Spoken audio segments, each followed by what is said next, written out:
SSC 26 batch আজকের ভিডিওতে মাত্র 36 মিনিটে আমি তোমাদেরকে বাংলাদেশ ও বিশ্ব পরিচয়ের ফুল একটা সামারি করে দিব শর্ট সিলেবাসের যে চ্যাপ্টারগুলো আছে, যার ফলে এই ছোট্ট ভিডিওটা দেখে তুমি যাতে টেস্ট পরীক্ষায় একদম ভালো মতো সিকিউর এমসিকিউ আনসার করে ফেলতে পারো। তোমরা নিশ্চয়ই কয়েকদিন দেখছো যে আমি ভিডিও দিয়ে অফ রাখছি, এর কারণ হচ্ছে দুইটা, এক আবার পরীক্ষা চলতেছে, দুই হচ্ছে আমার বেবি হয়েছে।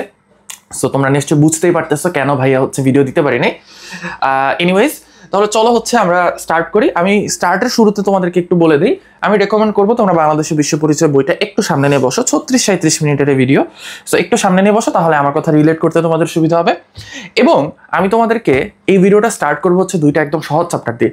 একটা হচ্ছে জাতীয় সম্পদ ও অর্থনৈতিক ব্যবস্থা, আর একটা হচ্ছে বাংলাদেশের পরিবার কাঠামো। সো দুইটা চ্যাপ্টারই হচ্ছে খুবই সহজ, বাট এই দুইটা থেকে হচ্ছে খুব ইজিলি পরীক্ষায় কোশ্চেন আসে এবং আনসার করা যায়। তো চলো আমরা সময় নষ্ট না করে 10 অধ্যায় জাতীয় সম্পদ ও অর্থনৈতিক ব্যবস্থা স্টার্ট করি। এখানে প্রথমে যে জিনিসটা আছে সেটা হচ্ছে সম্পদের একটা সংজ্ঞা দেওয়া আছে, বলছে 4টা জিনিস থাকতে হবে। কি কি? উপযোগ, অপ্রাচুর্য, বাহ্যিকতা এবং হস্তান্তরযোগ্যতা। উপযোগ মানে ওই সম্পদটা অভাব পূরণ করতে পারতে হবে। যেমন অক্সিজেন আমাদের শ্বাসের অভাব পূরণ করে, বাট অক্সিজেন কিন্তু সম্পদ না। কেন? কারণ হচ্ছে সেকেন্ড কারণ অপ্রাচুর্য, মানে এটার প্রাচুর্য হচ্ছে কম থাকতে হবে। মানে এটা এমন কিছু হইলে হবে না যে এটা সব জায়গায় পাওয়া যায়, যেমন অক্সিজেন সব জায়গায় পাওয়া যায়, তাহলে এটা সম্পদ না। বাহ্যিকতা মানে বাইরে থেকে ওই সম্পদটাকে ধরা যাইতে হবে বা দেখা যাইতে হবে। এবং আরেকটা লাস্ট হচ্ছে হস্তান্তরযোগ্যতা, তার মানে একজনের সম্পদ আরেকজনকে দিতে পারবে। যেমন ধরো স্বাস্থ্য কিন্তু বাইরে থেকে দেখা যায় যে হ্যাঁ স্বাস্থ্য, ওর স্বাস্থ্যটা ভালো, ওর স্বাস্থ্যটা খারাপ, বাট স্বাস্থ্যের কিন্তু কোনো কি নেই, হস্তান্তরযোগ্যতা নেই। আমার স্বাস্থ্য ভালো বা খারাপ এটা আমি তোমাকে ট্রান্সফার করতে পারবো না। আবার তাহলে এই কারণে স্বাস্থ্য হচ্ছে সম্পদ না। কিন্তু খেয়াল করে দেখো, কেউ যদি আবার হচ্ছে এই স্বাস্থ্যটা দিয়ে কেউ যদি ধরো একটা অ্যাডভার্টাইজমেন্ট করতেছে, বা হচ্ছে যারা মডেল হয় তারা কি করে, তাদের এই স্বাস্থ্যের ছবি তুলে তারা হচ্ছে অ্যাডভার্টাইজ করে, তখন তারা কি স্বাস্থ্যের ছবিটা কিন্তু ট্রান্সফার করতে পারে। তাহলে দেখো তখন কিন্তু আবার স্বাস্থ্য ট্রান্সফার যোগ্য হয়ে যায়, কারণ স্বাস্থ্য দিয়ে যে ছবিটা সে তুলছে সেই ছবিটা হচ্ছে ট্রান্সফার করা যায়, তখন স্বাস্থ্য হচ্ছে সম্পদ হয়ে যায়। ওকে ফাইন, সো এটা হচ্ছে সম্পদ।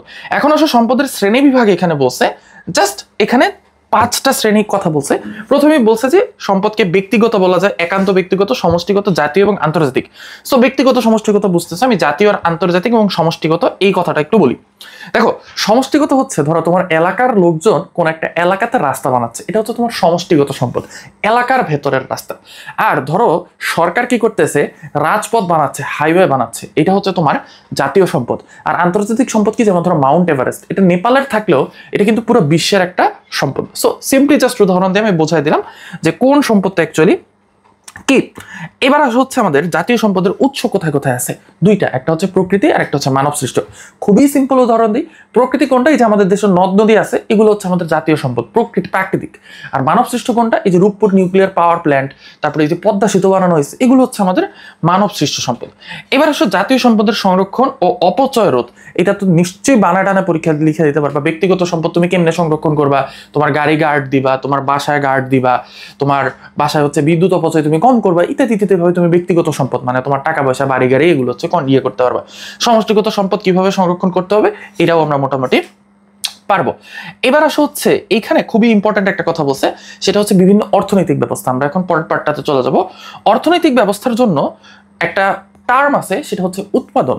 এখন এই উৎপাদনের জন্য 4টা উপাদানের কথা বলছে। এখন উৎপাদন জিনিসটা কি? উৎপাদন জিনিসটা হচ্ছে তুমি একটা সম্পদকে একটা অবস্থা থেকে আরেকটা অবস্থায় ট্রান্সফার করতেছো। যেমন সবচেয়ে সহজ খুব সুন্দর উদাহরণ দিছে, কাঠ থেকে তুমি চেয়ার বানাচ্ছ।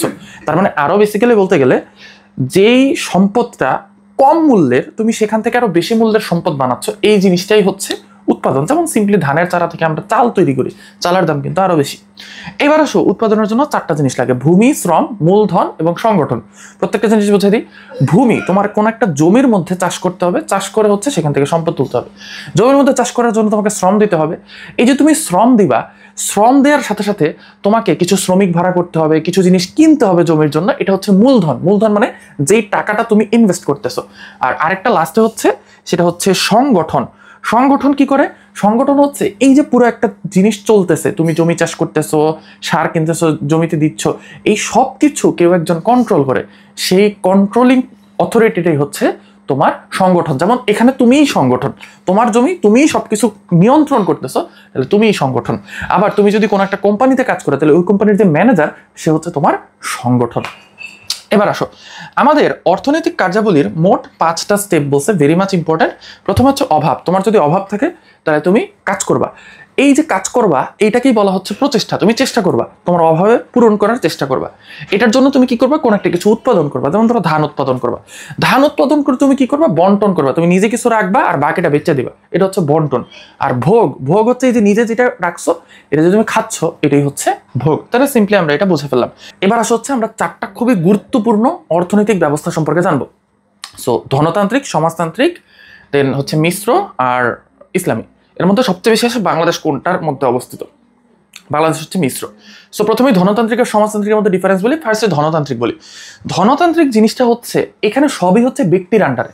যেমন ধরো বাংলাদেশের বসুন্ধরা গ্রুপ, ফ্রেশ গ্রুপ, এরকম মেঘনা গ্রুপ, এই বড় বড় গ্রুপগুলা, সিটি গ্রুপ, এরা কিন্তু সবাই ব্যক্তির মালিকানাধীন। মানে বসুন্ধরার একজন মালিক, সিটির একজন মালিক, ফ্রেশের একজন মালিক। এখানে কিন্তু সরকারের কোনো দায় নাই। সো এই যে কোম্পানিগুলো আছে, এই কোম্পানিগুলো সবসময় চাইবে সবচেয়ে কম দামে কিভাবে হচ্ছে কোনো একটা কিছু বানানো যায়, ধরো কোনো একটা টিস্যু বানানো যায়, এবং সবচেয়ে তোমার হচ্ছে কিভাবে টাকা ইনকাম করা যায় এটা থেকে। ওকে, সো খেয়াল করে দেখো, আমি কিন্তু এখানে 3টা পয়েন্ট বলে ফেলছি। যে ধরো তুমি একটা ব্যবসা প্রতিষ্ঠান দিচ্ছ, তোমার সব পুরোটা জিনিসটাই তোমার, তাহলে তুমি কি চেষ্টা করবা? প্রথমে চেষ্টা করবা সবচেয়ে কম দামে কিভাবে হচ্ছে শ্রমিক রাখা যায়। 2 নম্বর চেষ্টা করবা সবচেয়ে বেশি টাকায় কিভাবে ওই জিনিসটা বিক্রি করা যায় বা সবচেয়ে বেশি লাভ কিভাবে করা যায়। সো ধনতান্ত্রিক অর্থনৈতিক ব্যবস্থার 3টা ইম্পর্টেন্ট বৈশিষ্ট্য এখানে হয়ে গেছে।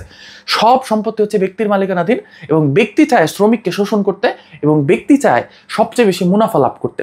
বাট এখানের কিছু কিছু সুবিধা আছে। যেমন কি, যেমন ধরো আমি অ্যাজ এ কাস্টমার আমি কিন্তু ফ্রেশেরটাও কিনতে পারি, বসুন্ধরাটাও কিনতে পারি, সিটিরটাও কিনতে পারি, আমার যেটা ইচ্ছা ওটা আমি করতে পারি। আবার দেখো এই ক্ষেত্রে ধরো ফ্রেশ, সিটি, বসুন্ধরা ওরা ইচ্ছা করে দাম বাড়ায় দিছে। এখন আমার ইচ্ছা করলো যে না, ওরা তো টিস্যু 10 টাকার টিস্যু 40 টাকায় বেচতেছে, ঠিক আছে আমি 10 টাকার টিস্যু 10 টাকাতেই বেচবো। তাহলে আমি যখন ইচ্ছা তখনই কিন্তু যে কোনো কোম্পানি দিতে পারি, এটা আমার অবাধ স্বাধীনতা আছে। তাহলে দেখো, উৎপাদনের অবাধ স্বাধীনতা আছে, মানে আমি ইচ্ছা মতো আমার যা ইচ্ছা তাই আমি বানাইতে পারবো, এবং ভোক্তা যারা আছে ওদের ইচ্ছা মতো স্বাধীনতা আছে, ওরা যেখান থেকে ইচ্ছা সেখান থেকে কিনতে পারবে।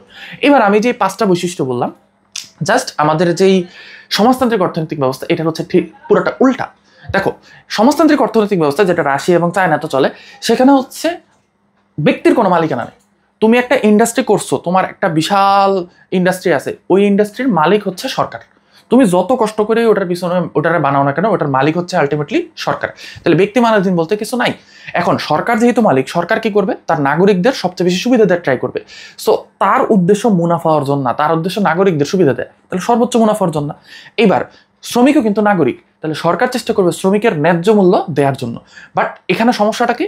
এখানে সমস্যাটা হচ্ছে তুমি যে কষ্ট করে একটা উৎপাদন করবা এটা কিন্তু তোমার ইচ্ছা করবে না। কারণ তুমি জানো, তুমি যদি কষ্ট করে 10 কোটি টাকার কোম্পানি বানাও এটাও সরকারের, তুমি যদি কোনো কষ্ট না করো, তোমার কোম্পানি যদি 10 লাখ টাকার হয় এটাও সরকারের, তাহলে তুমি কেন কষ্ট করে 10 কোটি টাকার কোম্পানি বানাইতে যাবে? এই জন্য হচ্ছে কি থাকে না, উৎপাদকের যে উৎসাহটা, এই উৎসাহটা হচ্ছে থাকে না। বাট সমাজতান্ত্রিক ব্যবস্থায় কি করা হয়, ওই যে শ্রমিক শ্রেণীর যারা আছে ওদের হচ্ছে ইনকামটা হচ্ছে ঠিকঠাক মতো দেওয়া হয়। এবার হচ্ছে মিশ্র অর্থনৈতিক ব্যবস্থা। এটা খুবই সুন্দর একটা অর্থনৈতিক ব্যবস্থা। সেটা কি?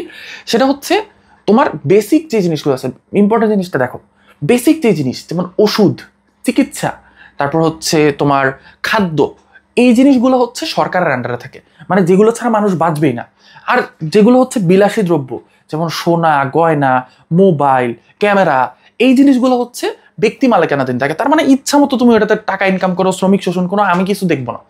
বাট তুমি যখন এসেনশিয়াল অন্ন, বস্ত্র, বাসস্থান, শিক্ষা, চিকিৎসা এগুলো নিয়ে ব্যবসা করতে যাইবা, তখন সরকার কি করবে? তোমার কোম্পানির একটা পার্সেন্টেজ নিয়ে যাবে, এবং ওই পার্সেন্টেজ কি করবে? সরকার তখন নিয়ন্ত্রণ করবে যে না, তুমি চাইলেও 400 টাকার ওষুধ 4000 টাকায় বেচতে পারবে না, তোমাকে 400 টাকাতেই বেচতে হবে।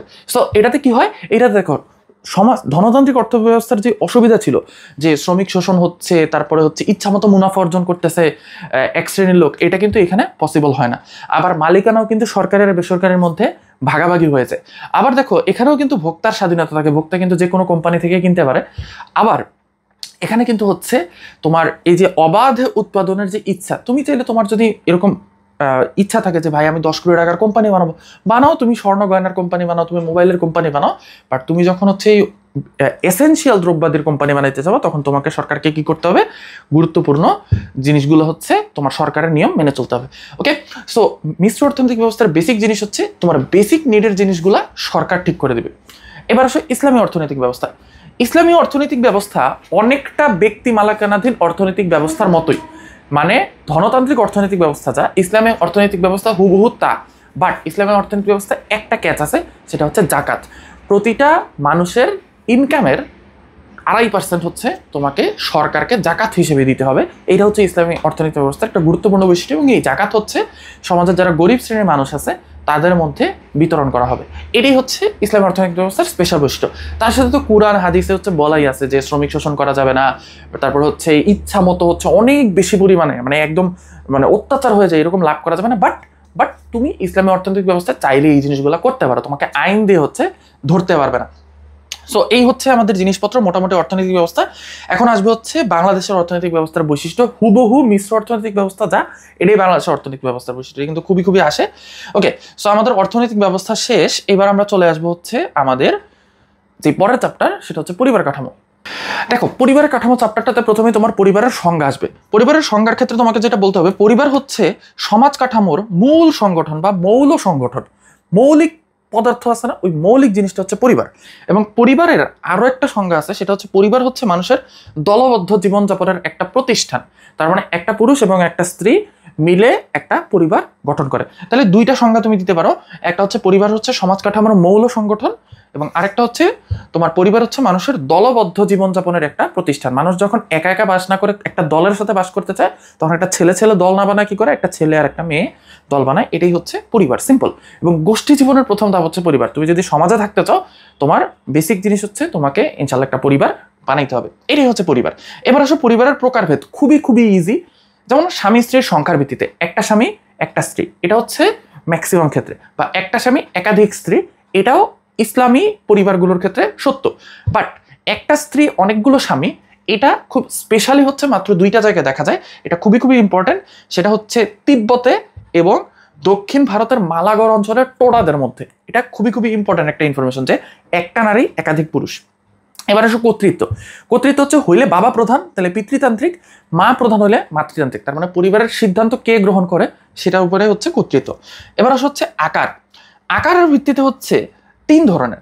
যেমন কি একক, যেমন ধরো তুমি, তোমার ওয়াইফ আর তোমার সন্তান, তার মানে 2 পুরুষ, তুমি আর তোমার সন্তান, এই 2টা হচ্ছে একক পরিবার। যৌথ পরিবার কি, তুমি, তোমার সন্তান আর ধরো তোমার বাবা, তার মানে 3 পুরুষ যদি থাকে তাহলে সেটা হচ্ছে আমাদের যৌথ পরিবার। আর ভালো করে খেয়াল করে দেখো, যৌথ পরিবার আর বর্ধিত পরিবারের মধ্যে ডিফারেন্স হচ্ছে, তোমার যদি তোমার বাবা, তুমি, তোমার সন্তান, এছাড়াও তোমার চাচা চাচি, ফুপা ফুপি, খালা খালু, মামা মামি, হোয়াট এভার, এরাও তোমার সাথে থাকে, তাহলে সেটা হচ্ছে বর্ধিত পরিবার। ঠিক আছে, এমন না যে তোমার বাবার বাবা থাকতে হবে, এটা না। তোমার চাচা চাচি, ফুপা ফুপি, এরাও যদি তোমার সাথে থাকে কেউ একজন, তাহলে এটা হচ্ছে বর্ধিত পরিবার। এটা বাংলাদেশের গ্রামে দেখা যায়, চীনে দেখা যায়। ইম্পর্টেন্ট, আমি যা ওয়ার্ড বলতেছি সবগুলোই হচ্ছে ইম্পর্টেন্ট পরীক্ষার জন্য। এবার আসা হচ্ছে বংশমর্যাদা ও সম্পত্তির উত্তরাধিকার। দেখো, পিতৃসূত্রীয় মাতৃসূত্রীয়, তার মানে হচ্ছে তোমার যে সন্তান হবে সে কি তোমার নাম নেবে না তোমার বউয়ের নাম নেবে। যদি তোমার বউয়ের নাম নেয় তোমার সন্তান, তাহলে সে হচ্ছে মাতৃসূত্রীয় পরিবার, তার মানে মা প্রধান। আর ম্যাক্সিমাম ইসলামে হচ্ছে পিতৃসূত্রীয় পরিবার বলা হয়, অর্থাৎ পরিবারের যত সন্তান হবে তারা সবাই কার নাম নেবে, বাবার নাম নেবে। ঠিক আছে, এটা হচ্ছে পিতৃসূত্রীয়। এবার বিবাহোত্তর স্বামী ও স্ত্রীর বসবাসের ভিত্তিতে, এখানে 3 জায়গায় বসবাস করতে পারে, পিতৃবাস, মাতৃবাস, নয়াবাস। বিয়ের পরে তুমি আর তোমার বউ যদি তোমার বাবার বাড়াতে, মানে তোমার নিজের বাবার যে বাসা ওইখানে গিয়ে বাস করে, তাহলে সেটা পিতৃবাস। তুমি আর তোমার বউ মিলে যদি হচ্ছে তোমার বউয়ের বাপের বাড়িতে বাস করো, তাহলে সেটা হচ্ছে মাতৃবাস। আর তুমি আর তোমার বউ মিলে যদি নতুন একটা জায়গায় বাস করো, নতুন বাসা ভাড়া নিয়ে বা নতুন বাসা করে, সেটা হচ্ছে নয়াবাস। নয়া মানে নতুন। এবার আসো পাত্র পাত্রী নির্বাচনের ভিত্তিতে পরিবার। এটা হচ্ছে 2 ধরনের পরিবার আছে, একটা হচ্ছে অন্তর্গোত্র, বহির্গোত্র। হিন্দুদের ক্ষেত্রে দেখা যায়, হিন্দুদের ক্ষেত্রে কিন্তু হচ্ছে বিভিন্ন গোত্র আছে, যে এই গোত্র এই গোত্র এই গোত্র। সো তুমি যদি নিজের গোত্রের মধ্যে বিয়ে করো তাহলে এটা অন্তর্গোত্র, অন্তর মানে ভেতরে। আর তুমি যদি নিজের গোত্রের বাইরে বিয়ে করো, এটা হচ্ছে বহির্গোত্র পরিবার। Simple, very simple. এবার আসো পরিবারের মেইন কাজ কারবার কি। পরিবারের মেইন কাজ কারবার প্রথমে তুমি নিজেরা দিয়ে চিন্তা করো, তুমি কেন বিয়ে করবা। তুমি তোমার জৈবিক চাহিদা পূরণের জন্য। জৈবিক চাহিদা কি এটা আমি বলতে পারবো না, কারণ পাবলিকলি এটা বলা যাবে না। এটা যারা বুঝতেছো তো বুঝতেছো, না বুঝতে পারলে গুগলে সার্চ দিয়ে জেনে নিও। তুমি তোমার জৈবিক চাহিদা পূরণের জন্য, তোমাদের ওই বয়স হয় না ওটা বোঝানোর মতো, জৈবিক চাহিদা পূরণের জন্য তুমি বিয়ে করবা। সো জৈবিক চাহিদা হচ্ছে প্রাথমিক কাজ আমাদের এই পরিবার গঠনের। সেকেন্ড জিনিস, তুমি তোমার বংশ বৃদ্ধির জন্য করতেছো, তোমার সন্তান যাতে হয় এই জন্য। সো সন্তান তৈরি করা এটা। নেক্সট হচ্ছে অর্থনৈতিক কর্মকাণ্ড। এখন তুমি হচ্ছে ধরো সারাদিন কাজ কারবার করো, তোমার বাসায় রান্না বাড়া করা, তোমার বিছানাটা গুছায় দেয়, এটার জন্য তো একজন মানুষ লাগবে। সো সেক্ষেত্রে তুমি কি করতেছো, এই যে তোমার অর্থনৈতিক কর্মকাণ্ড, এটা যাতে আরো ভালো করে তুমি করতে পারো, এই জন্য তুমি পরিবার গঠন করতেছো। সো এটাও কিন্তু পরিবার গঠনের একটা কারণ। এরপরে হচ্ছে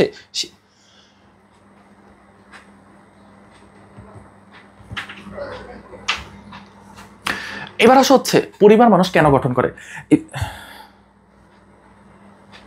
এবার আসা হচ্ছে পরিবারের যে কাজ কারবার আছে এটা নিয়ে আমি বলি। সো প্রথমেই তুমি কেন বিয়ে করতেছো? তোমার জৈবিক চাহিদা পূরণের জন্য। জৈবিক চাহিদা পূরণ কি এটা গুগলে সার্চ করে জেনে নাও। যারা বুঝতেছো তো বুঝছোই, যারা বুঝো নাই তাদেরকে বললাম গুগলে সার্চ করো, তোমাদের এখন ওই বয়স হয়নি এটা বোঝানোর মতো। এনিওয়েজ, সো স্বামী স্ত্রী দুইজনের জৈবিক চাহিদা পূরণের জন্য পরিবার গঠন হয়। সেকেন্ড, সন্তান যারা আছে, ধরো তোমাদের যে সন্তান হবে ওদের ভরণ পোষণের দায়িত্ব কিন্তু তোমার, তার মানে এটাও পরিবারের একটা গুরুত্বপূর্ণ দায়িত্ব। থার্ড জিনিস যেটা হচ্ছে, তোমার পরিবারের সন্তানের ভরণ পোষণের জন্য তোমাদের ওদের খাওয়াইতে হবে না, ইনকাম করতে হবে না, ইনকাম করা এটাও হচ্ছে পরিবারের একটা কাজ। নেক্সট হচ্ছে শিক্ষা, স্বাস্থ্য, বিনোদন, অন্ন, বস্ত্র, বাসস্থান, শিক্ষা, চিকিৎসা, এই সবগুলোই হচ্ছে পরিবারের কাজ। তুমি পরিবারকে অন্ন দিবা, বস্ত্র দিবা, বাসস্থান দিবা, শিক্ষা দিবা, চিকিৎসা দিবা, এই সবই হচ্ছে পরিবারের কাজ। সোজা কথায় এই 5টা জিনিস লেখা দিয়ে আসবে, বাস শেষ। এবার আসা হচ্ছে লাস্ট আরেকটা জিনিস, সেটা হচ্ছে উত্তরাধিকার সংরক্ষণ। এখন তুমি 100 কোটি টাকার সম্পত্তি বানাইলে কিন্তু তোমার কোনো ফ্যামিলি নেই, তাহলে এই 100 কোটি টাকার সম্পত্তি তুমি মারা যাওয়ার পরে এটা কে ভোগ করবে? সো তোমার সন্তান যাতে ভোগ করতে পারে, কোনো সন্তান বানাইতে হবে, সন্তান বানাইতে হলে পরিবার লাগবে। এই হচ্ছে পরিবারের কাজ। এবার আসো বাংলাদেশে গ্রাম ও শহরে পরিবারের ভূমিকা, এইটা নিয়ে হচ্ছে তোমাদের এখানে বিশাল একটা পয়েন্ট বলছে। আমি খুবই সিম্পলি হচ্ছে শর্টকাটে এই জিনিসটা বুঝাই দিই যে গ্রাম ও শহরে পরিবার কিভাবে অ্যাকচুয়ালি কাজ করে। দেখো, গ্রামের পরিবারগুলো মেইনলি হচ্ছে তোমার কৃষকের ছেলে কৃষক হয়, জেলের ছেলে জেলে হয়। সো গ্রামের পরিবারগুলোতে পারিবারিক পেশাটা বা পারিবারিক ঐতিহ্যটা খুব ভালো করে ধরে রাখা হয়, বাট শহরের পরিবারগুলোতে কিন্তু এটা সত্য না। পারিবারিক ঐতিহ্য অনেক সময় হচ্ছে ধরে রাখা হয় না। শহরের পরিবারে হচ্ছে কি করা হয়, শহরের পরিবারগুলো অনেক সময় বাবা মার থেকে দূরে সরে যায়, একক পরিবার গঠিত হয়। সো ও ক্ষেত্রে হচ্ছে আমাদের এই পারিবারিক ঐতিহ্যটা ধরে রাখা হয় না। এরপরে কিছু কিছু জিনিস খেয়াল করে দেখো, তোমার ছোট বাচ্চাদের যে শিখানো, শিক্ষা দেয়া, এটা কিন্তু মেইনলি গ্রামে বাবা মারাই করে, বাট শহরে এটা হচ্ছে তোমার কিন্ডার গার্ডেন যারা আছে ওরা হচ্ছে শিশুদের এই জিনিসটার দায়িত্ব নিয়ে নিছে। দেন সন্তান জন্মদানের ক্ষেত্রে বা প্রজননের ক্ষেত্রে গ্রামের মহিলারা কিন্তু হচ্ছে তোমার বাড়িতে বা অবৈজ্ঞানিক উপায়ে হচ্ছে এই কাজটা করার ট্রাই করে, বাট শহরেরা কিন্তু অনেক বেশি সচেতন। দেন তোমার বিয়ের ক্ষেত্রে গ্রামের ক্ষেত্রে ম্যাক্সিমাম কিন্তু অ্যারেঞ্জ ম্যারেজ হয়, বাট শহরে কিন্তু দেখা যায় যে পাত্র বা পাত্রী নিজেই হচ্ছে কি করতেছে, নিজেই হচ্ছে তার স্পাউস খুঁজে নিচ্ছে। এই জিনিসগুলো হচ্ছে গ্রাম আর পরিবারের মধ্যে, শহরের পরিবারের মধ্যে ডিফারেন্স, খুবই খুবই সিম্পল ডিফারেন্স। এবার আসো সামাজিকীকরণ প্রক্রিয়া। সামাজিকীকরণ মানে হচ্ছে তুমি একটা বাচ্চা মানুষ, তুমি যখন তোমার আশেপাশের সমাজের সাথে পরিচয় হবা, এই জিনিসটাই হচ্ছে সামাজিকীকরণ। সো এই সামাজিকীকরণে কে কে ভূমিকা পালন করে দেখো, প্রথমে হচ্ছে তোমার পরিবার ভূমিকা পালন করে। তোমার ফ্যামিলি তোমার শিখায় এই ওর সাথে এমনি আচরণ করবা, দাদাদিকে সম্মান করবা, ছোটদের হচ্ছে আদর করবা, ইত্যাদি ইত্যাদি, পরিবার শিখাইলো। দেন হচ্ছে তোমার শিক্ষা প্রতিষ্ঠানে তোমার যে বন্ধু বান্ধব আছে, তোমার যে টিচাররা আছে, ওরা শিখায় তোমাকে যে সমাজে কিভাবে চলতে হবে, সমাজে কিভাবে আচার ব্যবহার করতে হবে। যেমন জাপানিজরা কিন্তু এভাবে হচ্ছে সম্মান প্রদর্শন করে, বাট ইসলাম কিন্তু এভাবে সম্মান প্রদর্শন করা নিষিদ্ধ, ইসলাম আমরা সালাম দিই। সো এই জিনিসগুলো হচ্ছে আমাদের এরা শিখায়। দেন স্থানীয় সমাজ, তুমি যখন সমাজে যাও, আঙ্কেল আন্টি মুরব্বী প্রতিবেশী এদের সাথে যখন দেখা হয়, তখন উনারা তোমাদেরকে শিখায় দেয় যে কিভাবে আচার আচরণ করতে হবে। প্রতিবেশী, তোমার প্রতিবেশীরা হচ্ছে তোমাকে শিখায় দেয় যে কিভাবে আচার আচরণ করতে হবে। মানে মেইন জিনিসটা হচ্ছে তুমি কিভাবে আচার আচরণ করবা, কিভাবে সমাজে চলবা, এই জিনিসটা শিক্ষা তুমি কোথা থেকে পাচ্ছ। তাহলে এই জিনিসগুলো কিন্তু খুবই সিম্পল। প্রথমে বাবা মার থেকে পাইতেছো, তারপর স্কুলে গিয়ে টিচারের কাছ থেকে পাইতেছো, আশেপাশে প্রতিবেশীর থেকে পাইতেছো, দেন তোমার যারা মুরব্বী আছে তাদের কাছ থেকে পাইতেছো, স্থানীয় সমাজ যেটা বললাম। দেন স্থানীয় গোষ্ঠী, যেমন অনেক জায়গায় তোমার সায়েন্স ক্লাব আছে, অনেক জায়গায় নাট্য দল আছে, অনেক জায়গায় আবৃত্তি দল আছে, এরা হচ্ছে বিভিন্ন গোষ্ঠী। এরা কি করে, এদের সাথে গিয়ে তুমি হচ্ছে সংস্কৃতি চর্চা করতে পারো। বা এরকম মসজিদেও একটা গোষ্ঠী আছে, সো মসজিদে গিয়ে তুমি ধর্ম চর্চা করতে পারো। এটা হচ্ছে স্থানীয় গোষ্ঠী। তুমি কাদের সাথে হচ্ছে মিশবা, তুমি মসজিদে গেলে তুমি অনেক রিলিজিয়াস হবা, আর তুমি যদি গানের এখানে দাও তাহলে হচ্ছে তুমি ওইরকম গান পাগল হয়ে যাবে, এই ইত্যাদি ইত্যাদি। এরপর আরেকটা জিনিস আছে হচ্ছে গণমাধ্যম। তোমাকে কিন্তু টিভি, তারপরে হচ্ছে ইত্যাদি ইত্যাদি বিভিন্ন গণমাধ্যমে, ফেসবুক, এগুলোতেও কিন্তু তোমাকে কি দেখানো হয়, কিভাবে সমাজের সাথে চলতে হবে। যেমন ধরো এসিড নিক্ষেপ একসময় বাংলাদেশে খুব মহামারী ছিল, টিভিতে প্রচুর পরিমাণে অ্যাড ছাড়া হয়েছে সরকারের পক্ষ থেকে যে এসিড যদি কেউ মারে তাহলে তার যাবজ্জীবন নাহলে মৃত্যুদণ্ড। তারপর কিন্তু এসিড বন্ধ হয়ে গেছে। তাহলে এই যে গণমাধ্যম কি করতেছে, একটা মানুষের হচ্ছে সাইকোলজিকে ঠিক করতেছে, সামাজিকীকরণটাকে, সমাজে কিভাবে চলতে হবে এই জিনিসটা শিখাচ্ছে। এরপর আসে হচ্ছে আমোদ প্রমোদ সংক্রান্ত প্রতিষ্ঠান, ওই যেটা বললাম স্থানীয় গোষ্ঠীর মধ্যেই ওটা পড়ে, যে আবৃত্তি দল বা মসজিদ ইত্যাদি ইত্যাদি। সো এই হচ্ছে মোটামুটি আমাদের পরিবারের যে ইয়েটা বললাম যে সামাজিকীকরণে, এই কয়েকটা জিনিসই লিখে দেবে। তুমি জাস্ট তোমার আশেপাশে খেয়াল করবে যে আমার আশেপাশে কি আছে, এখান থেকে আমি কি শিখতেছি। এগুলো জাস্ট বানায় বানায় লেখার হচ্ছে এগুলো এতটা বোঝার কিছু নেই।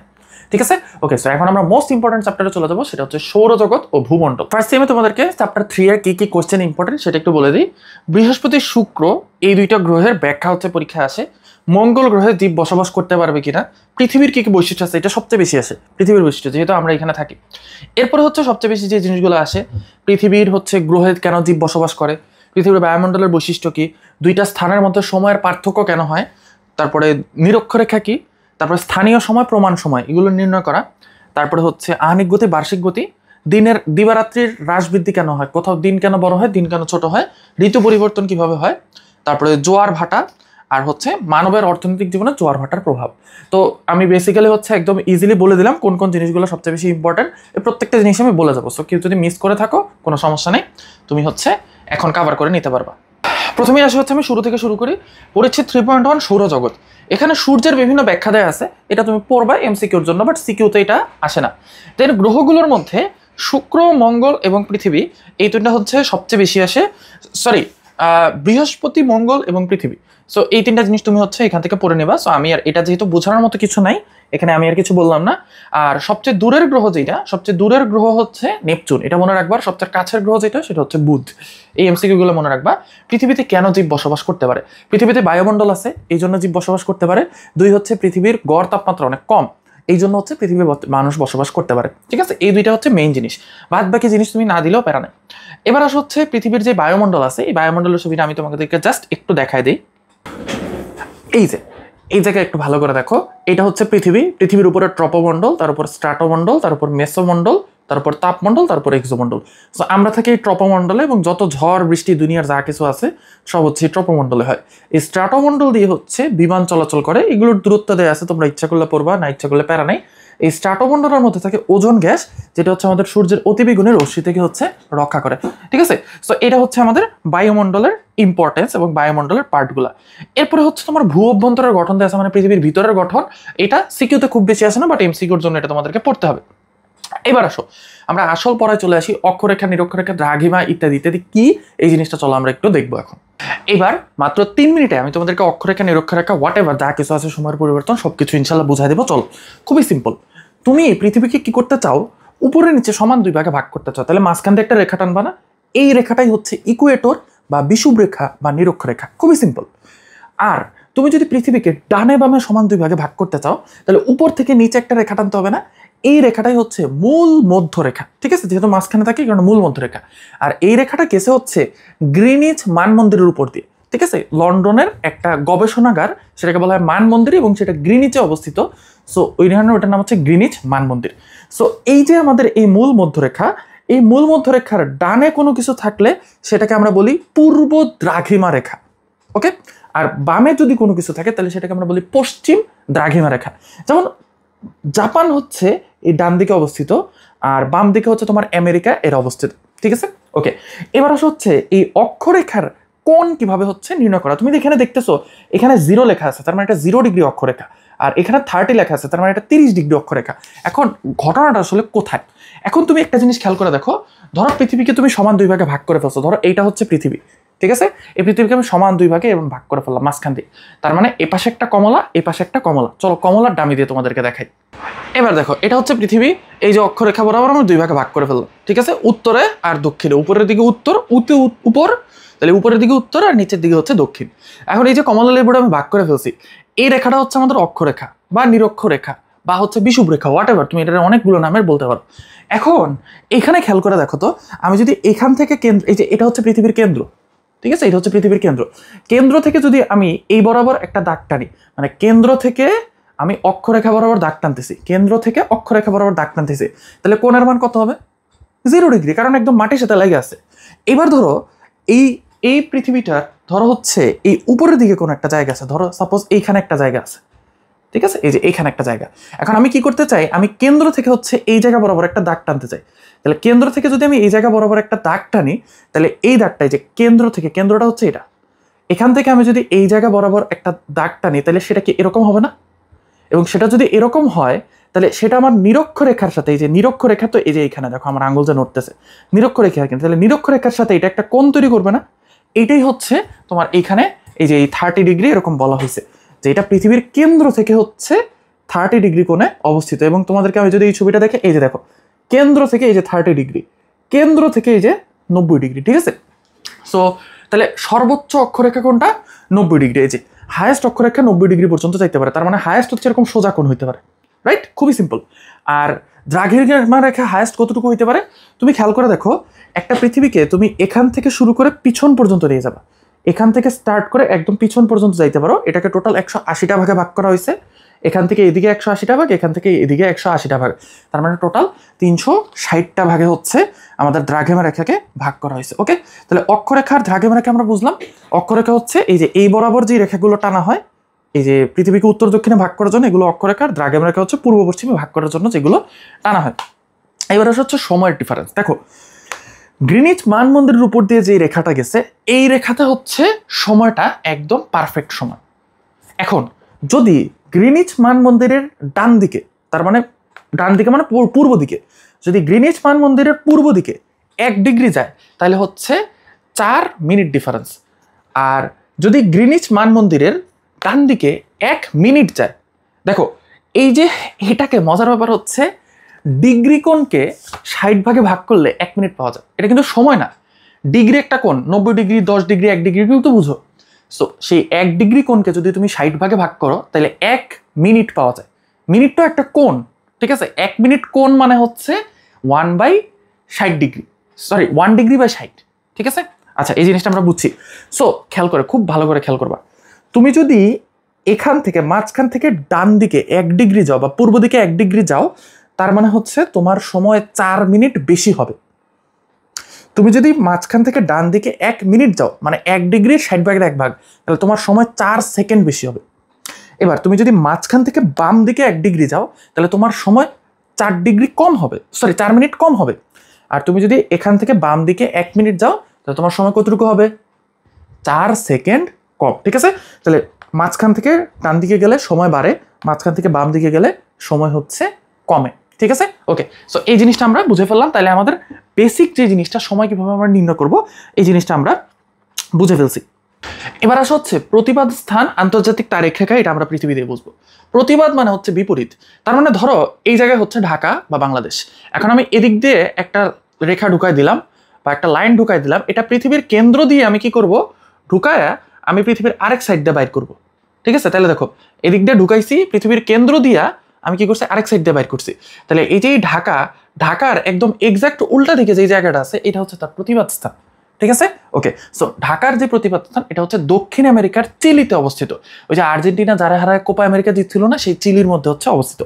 এবার হচ্ছে আন্তর্জাতিক তারিখ রেখা। এরকম মজার জিনিসটা দেখো, এটা হচ্ছে গ্রিনিচ মানমন্দির, ধরো এবার কমলা ধরো, আমি হচ্ছে এটা বাদ, ঠিক আছে? ওই যে এখানে যে অক্ষরেখা দেখাইছে ওই হিসাব বাদ, ধরো নতুন একটা কমলা নিচ্ছি, ঠিক আছে? এবার নতুন একটা কমলা নিয়ে আমি কমলাটা ডানে বামে ভাগ করছি। তাহলে ডানে বামে আমরা কেন ভাগ করি? দ্রাঘিমা রেখার জন্য, তাই তো? সো এই যে এই রেখাটা, এটা কিন্তু 0 ডিগ্রি দ্রাঘিমা রেখা, কারণ এটা কি করছে, গ্রিনিচ মানমন্দিরের উপর দিয়ে গেছে, এই কারণে 0 ডিগ্রি দ্রাঘিমা রেখা। এখন কি বলছি, এখান থেকে তুমি যদি এদিকে যাও তাহলে তোমার সময় কি হবে, এদিকে হচ্ছে বাড়বে, আর যদি এদিকে যাও তাহলে তোমার সময় আস্তে আস্তে কমবে। তার মানে ধরো এখানে 12টা বাজে, এবার তুমি এখানে কি গেছো, 2 ডিগ্রি গেছো, তাহলে এদিকে 2 ডিগ্রি গেলে তোমার সময় কতটুকু হবে, 8 মিনিট বাড়বে। আর তুমি যদি এদিকে 2 ডিগ্রি যাও তাহলে তোমার সময় 8 মিনিট কমবে। তার মানে এখানে টাইম হবে 12টা 8, এখানে টাইম হবে 11টা তোমার 52, রাইট? এটুকু তো বুঝছো? আচ্ছা, সো এখন যে জিনিসটা, তুমি ধরো এদিকে এদিকে যাইতে যেতে না, একদম পুরাপুরি হচ্ছে এদিক দিয়ে আস্তে আস্তে পুরাপুরি এই উল্টাতে পিছনে চলে আসছো। তার মানে এই যে পিছনের দিকের যে মূল মধ্যরেখা আছে এখানে চলে আসছো, তার মানে মূল মধ্যরেখা ঠিক উল্টা দিকে চলে আসছো। তাহলে এখান থেকে তুমি যে এদিকে গিয়ে একদম 180 ডিগ্রি এই পাশে চলে আসছো, এখানে কিন্তু তোমার 12 ঘন্টা সময় বেড়ে গেছে, রাইট? আবার এখান থেকে তুমি যদি পশ্চিম দিকে মানে বাম দিকে হচ্ছে এরকম 180 ডিগ্রি চলে আসো, মানে একদম পিছিয়ে চলে আসো, তাহলে এখানে কি হয়েছে, কমতে কমতে কমতে কমতে 12 ঘন্টা কমে গেছে। তাহলে খেয়াল করে দেখো, এখানে এদিকে 12 ঘন্টা বাড়ছে, এদিকে 12 ঘন্টা কমছে। তার মানে এটা হচ্ছে ধরো বেজ লাইন, এখান থেকে 12 ঘন্টা বাড়ছে আর এখান থেকে 12 ঘন্টা কমছে, তাহলে দুইটা জায়গার ডিস্টেন্স কত, 24 ঘন্টা না? সো সেক্ষেত্রে যে জিনিসটা হয়, কোনো একটা জাহাজ যদি এদিক থেকে স্টার্ট করে এদিকে এদিকে যাইতে যেতে এই পিছন দিক দিয়ে এই রেখাটাকে পার করে ফেলে, তখন সে তার সময়ের সাথে 24 ঘন্টা বিয়োগ করে। কারণ খেয়াল করে দেখো, এদিকে সে আস্তে আস্তে, এদিক দিয়ে সে আস্তে আস্তে, এখানে আস্তে আস্তে সে অলরেডি 12 ঘন্টা বেশি হয়ে গেছে। বাট এইখানে সময়টা কি 12 ঘন্টা কম না? তাহলে 12 ঘন্টা বেশি, 12 ঘন্টা কম, এই জিনিসটাকে মিটিগেট করার জন্য সে কি করে, সে যখন এদিক দিয়ে এদিকে আসে তখন সে 24 ঘন্টা সময় হচ্ছে সে কমায় দেয়, মানে একদিন বিয়োগ করে। আর সে যখন এদিক দিয়ে এদিকে আসে তখন সে 24 ঘন্টা সময় যোগ করে। প্যাঁচ লাগে গেছে না? প্যাঁচটা আমি ছুটাই দিচ্ছি। দেখো, সবসময় মনে রাখবা, সে যা করে তার উল্টাটা হয়। তাহলে দেখো, একটা জাহাজ কি করতেছে, এদিক দিয়ে আসতেছে, তার মানে টাইম বাড়াইতেছে। সে যখন এই পিছনের রেখাটা অন্তর্গত করবে তখন তার সময় 24 ঘন্টা কমে যাবে।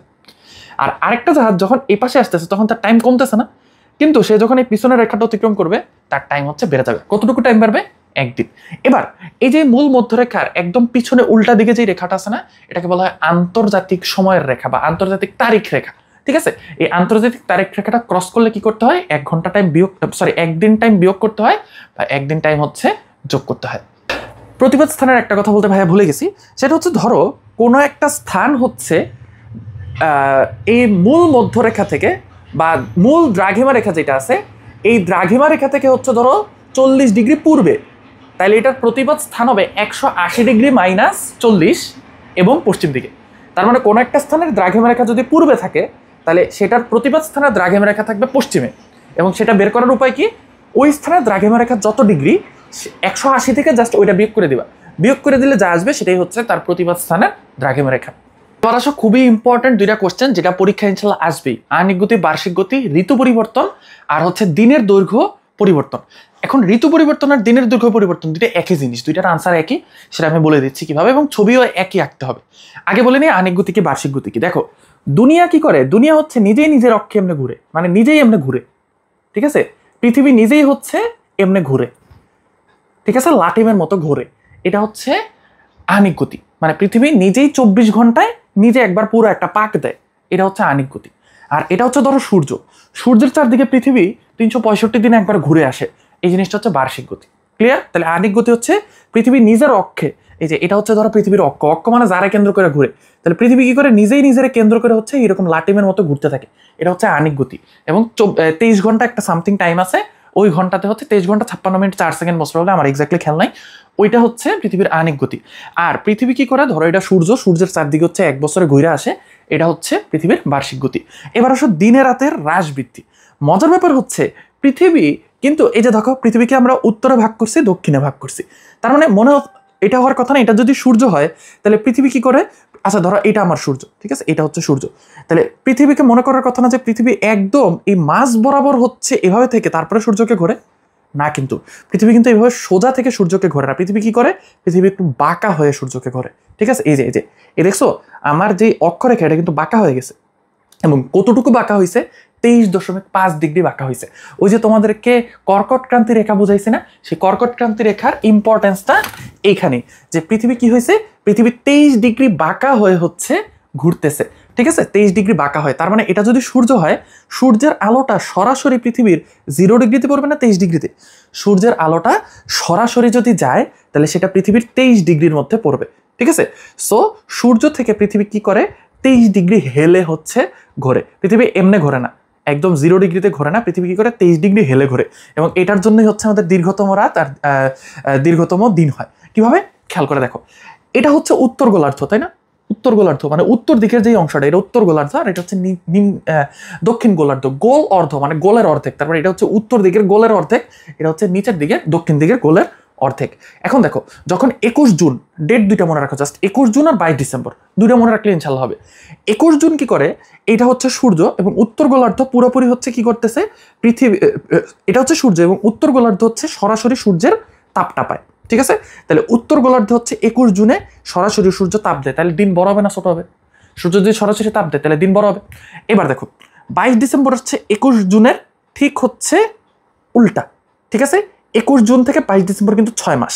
সো যখন 22 ডিসেম্বর চলে আসবে তখন 22 ডিসেম্বরে দেখো এই যে পৃথিবী এখানে বরাবর সূর্যের আলো পড়তো, এবার এই পৃথিবীটা জাস্ট এইখানে চলে আসছে, তাহলে সূর্যের আলো কোথায় পড়বে, দক্ষিণ গোলার্ধে পড়বে না? এই দেখো এটা উত্তর, এটা দক্ষিণ, দক্ষিণ গোলার্ধে কোথায় পড়বে, দক্ষিণ গোলার্ধের 23.5 ডিগ্রিতে। দেখছো, তুমি চাইলে একটা কমলা লেবু নিয়ে বুঝতে পারো, দেখো উত্তর গোলার্ধের 23 ডিগ্রিতে পড়তেছে, তাহলে পৃথিবীটা যখন এইভাবে আসতেছে, এই যে এভাবে আসতেছে, তখন এখানে কিন্তু দক্ষিণ গোলার্ধের 23 ডিগ্রিতে পড়তেছে, তাহলে 22 ডিসেম্বর হচ্ছে দক্ষিণ গোলার্ধে সবচেয়ে বড় দিন। ওকে, আর সবচেয়ে বড় দিন হলে কি, সবচেয়ে ছোট রাত। এবার খেয়াল করো 21 জুনে কি সূর্যের আলো সরাসরি এখানে পড়ে না, তাহলে 21 জুনের আশেপাশের টাইমটাতে এখানে কি থাকবে, দিনের বেলা গরম বেশি থাকবে, তাহলে ওই টাইমে উত্তর গোলার্ধে কি গ্রীষ্মকাল, সিম্পল। আবার যখন এটা পৃথিবীটা যখন এখানে 22 ডিসেম্বর চলে আসবে, 22 ডিসেম্বর দক্ষিণ গোলার্ধের এখানে কি করতেছে, সরাসরি সূর্যের আলো পড়তেছে। তাহলে 22 ডিসেম্বর যেহেতু সবচেয়ে বেশি সূর্যের আলো পড়ে, সবচেয়ে বড় দিন, তাহলে 22 ডিসেম্বরের আশেপাশের টাইমটা কি হবে, দক্ষিণ গোলার্ধের গ্রীষ্মকাল। সিম্পল। আর তখন উত্তর গোলার্ধে দেখো, উত্তর গোলার্ধে দেখো সূর্যের আলো পড়তেছে, সরাসরি পড়তেছে না, কিন্তু বাঁকা হয়ে পড়তেছে। সো এই জন্য যেহেতু সরাসরি সূর্যের আলো এখানে পড়তেছে না, তাহলে তখন উত্তর গোলার্ধে কি হবে, শীতকাল। আর এখানে যখন থাকে তখন খেয়াল করে দেখো, উত্তর গোলার্ধে পড়তেছে আলো, দক্ষিণ গোলার্ধে কিন্তু আলো পড়তেছে না, তাহলে তখন দক্ষিণ গোলার্ধে কি হবে, শীতকাল। সিম্পল, বোঝা গেছে না? আচ্ছা, এবার আসো পৃথিবীটা যখন এইখানে থাকে, মানে 21 জুন আর 22 ডিসেম্বর এইটার মাঝখানে থাকে, তখন এখানে একবার থাকে এবং এখানে একবার থাকে। এই টাইমটা হচ্ছে, আমি একটু বলে নেই, এটা আমি অ্যাকচুয়ালি ভুলে গেছি, সেটা হচ্ছে তোমার 21শে মার্চ আর 20শে সেপ্টেম্বর। এখন দেখো 21 জুন হচ্ছে এখানে গ্রীষ্মকাল। এবার 21 জুনের পরে কি আছে, সেপ্টেম্বর মাসের একটা টাইম আছে, 21 সেপ্টেম্বর বা 23 সেপ্টেম্বর, আমার খেয়াল নেই।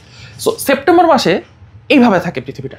সো এইভাবে থাকলে দেখো উত্তরের দক্ষিণ, সূর্য কিন্তু মাঝখানে, সো উত্তরের দক্ষিণ দুই জায়গাতেই কিন্তু সমানভাবে আলো পড়তেছে। সো গ্রীষ্মের পরে কি আছে, গ্রীষ্ম, বর্ষা, শরৎ। তাহলে এখানে উত্তর দক্ষিণ দুই জায়গাতে কিন্তু দুইটা কাল হবে, কারণ দেখো এইখানে কি ছিল, উত্তর গোলার্ধে গ্রীষ্মকাল, গ্রীষ্মের পরে কি আসে, শরৎ। আর এখানে দক্ষিণ গোলার্ধে কি ছিল, শীতকাল, শীতের পরে এখানে কি আসবে, বসন্ত। তার মানে খেয়াল করে দেখো, শরৎ আর বসন্ত দুইটাতেই হচ্ছে সূর্যের আলো কি পড়ে, সূর্যের আলো হচ্ছে কম, মানে এই মাঝখানে পড়ে, ঠিক আছে, মাঝখানে পড়ে। বাট যেহেতু গ্রীষ্মকালের পরে টাইমটা আসতেছে, এই জন্য সেটা হচ্ছে তোমার শরৎকাল। আর যেহেতু শীতকালের পরে আসতেছে, এই জন্য সেটা হচ্ছে বসন্তকাল। তাহলে দেখো, যখন এই যে এই পৃথিবীটা যখন এখানে আসবে, তখন উত্তর গোলার্ধে 22 সেপ্টেম্বর, সেপ্টেম্বর মাসের একটা ডেট, আমার এক্সাক্ট খেয়াল নাই। সো সেই সেপ্টেম্বরের ডেটটাতে কি হবে, উত্তর গোলার্ধে হচ্ছে তোমার শরৎকাল হবে, আর দক্ষিণ গোলার্ধে হচ্ছে বসন্তকাল হবে।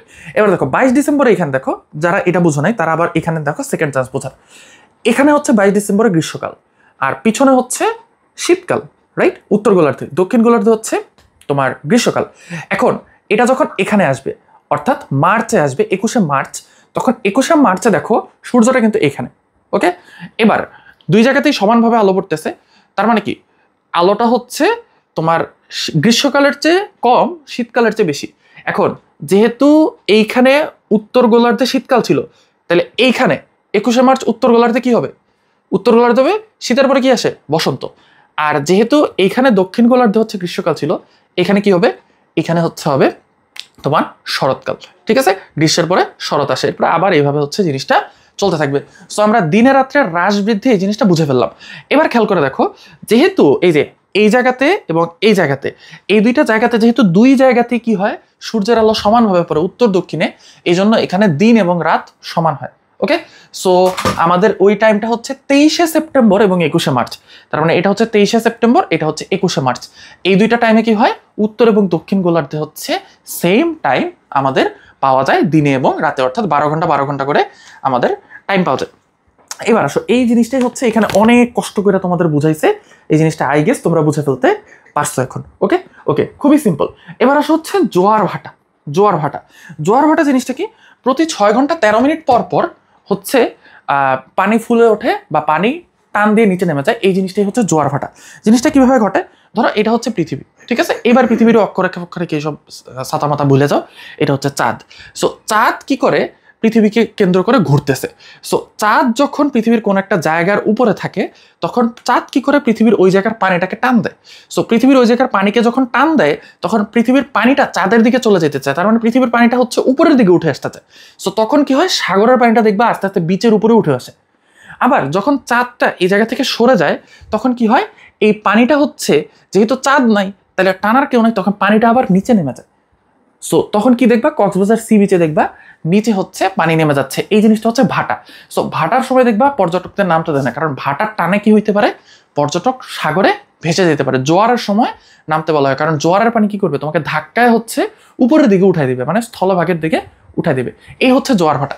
এখন এই জোয়ার ভাটার জন্য মেইনলি কি জিনিসটা হচ্ছে ঘটে, জোয়ার ভাটার জন্য হচ্ছে মেইনলি আমাদের যেই জাহাজ চলাচল আছে না, যখন জোয়ার আসে, তখন জোয়ারের সময় হচ্ছে জাহাজগুলোকে পানির মধ্যে ভাসায় দেওয়া হয়, এবং ভাটার টানে তারা কি করে, ভাটার টানে তারা কোনো ইঞ্জিন টিঞ্জিন ছাড়াই ভাটার টানি হচ্ছে একদম বড় সমুদ্রের মধ্যে হচ্ছে চলে যায়, ঠিক আছে? কারণ জোয়ারের সময় কি করতেছে, পানির উচ্চতা যেহেতু বেড়ে যাচ্ছে, জাহাজ ভাসানো সহজ, আর ভাটার সময় কি করে, সমুদ্র যেহেতু পানিটা টেনে নিজের দিকে নিয়ে যায়, তাহলে এই জন্য ভাটার সময় কি হয়, জাহাজ হচ্ছে পানির মধ্যে নেমে যায়। এবং এই জোয়ার ভাটাকে কাজে লাগায় বিদ্যুৎ উৎপাদন করা যায়, কারণ যে কোনো কিছু যদি মুভ করে তাহলে সেটাকে কাজে লাগায় বিদ্যুৎ তৈরি করা যায়। সো পানি যখন উপরে উঠে নিচে নামে তখন এটাকে ইউজ করে হচ্ছে বিদ্যুৎ তৈরি করা যায়। সো অনেক টাফ একটা চ্যাপ্টার সৌরজগৎ ও ভূমণ্ডল, এটা আমি চেষ্টা করছি যত সহজে হচ্ছে তোমাদেরকে যত কম সময় বুঝাই দেওয়া যায়।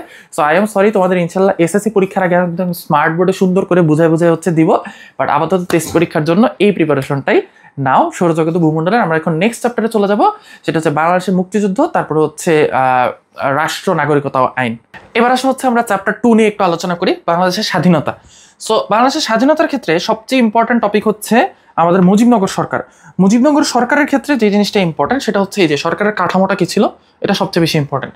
7ই মার্চের ভাষণও মোটামুটি ইম্পর্টেন্ট, যে মেইনলি 7ই মার্চের ভাষণের তাৎপর্যটা কি ছিল এবং ওইখানে হচ্ছে শেখ মুজিবুর রহমান কি বলছেন এই জিনিসটা। বাট যেহেতু হচ্ছে জুলাই গণ অভ্যুত্থানের পরে কিন্তু এইটার গুরুত্ব একটু কমে গেছে, ঠিক আছে? এটা এতটা বেশি হচ্ছে গুরুত্বপূর্ণ না চ্যাপ্টার 2টা। ওকে, সো আমি তারপরেও বলবো কেউ যদি না পারো তাহলে এটা তো বানায় বুনে লেখা যায়, কারণ এটা ছোটবেলা থেকে শিখে আসছো, এই কারণে তাও এই চ্যাপ্টারটা পড়বা। এরপরে হচ্ছে মুজিবনগর সরকারের কি কাজ আছে, এটা হচ্ছে খুবই খুবই ইম্পর্টেন্ট। মুজিবনগর সরকার কি কি কাজ করছে? সো মেইনলি হচ্ছে মুজিবনগর সরকার 3টা কাজ করছে। একটা হচ্ছে বাংলাদেশকে বিভিন্ন সেক্টরে ভাগ করে যুদ্ধটা চালাই গেছে। 2 নম্বর হচ্ছে বাইরের দেশে হচ্ছে এই যুদ্ধ নিয়ে হচ্ছে প্রচারণা চালাইছে এবং সমর্থন আদায় করার চেষ্টা করছে।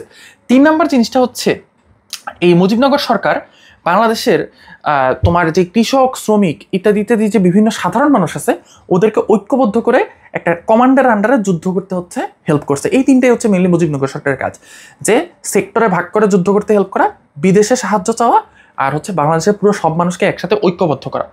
এরপরে আসা হচ্ছে তোমার মুজিবনগর সরকার বাদেও 2জনের কাজ খুবই ইম্পর্টেন্ট।